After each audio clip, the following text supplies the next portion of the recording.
दीपाली कोराणे व अनिता शिंदे यांना तारदाळमधून वाढतं जनसमर्थन।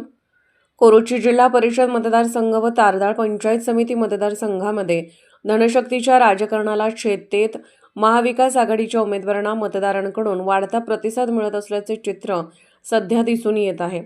जिल्हा परिषदेच्या उमेदवार दीपाली विनोद कोराणे व तारदाळ पंचायत समितीच्या उमेदवार अनिता पवन शिंदे यांनी शनिवारी तारदाळ परिसरात जोरदार प्रचार फेरी काढत निवडणूक प्रचारात मुसंडी मारली।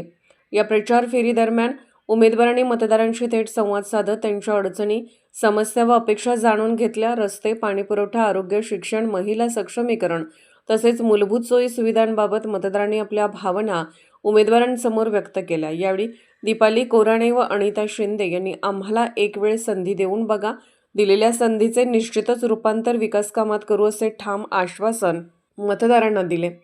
प्रचार फेरी दरम्यान महिलांचा सहभाग विशेष उल्लेखनीय ठरला।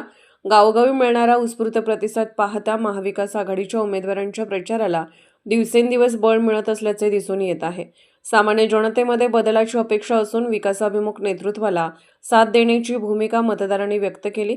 याप्रसंगी संगीता पाटील, सिंधुताई शिंदे, सारिका तेलवे, सिंधू गायकवाड, दीपाली कुंभार, रोहिणी गायकवाड, सविता जगताप, पवन शिंदे, आश्लेषा गायकवाड, लखन बेणके, स्वप्नील चव्हाण, यशवंत गायकवाड, संदीप चौगले, बंटी शिंदे, तुषार शिंदे यांच्यासह महाविकास आघाडीचे पदाधिकारी व कार्यकर्ते मोठ्या संख्येने उपस्थित होते।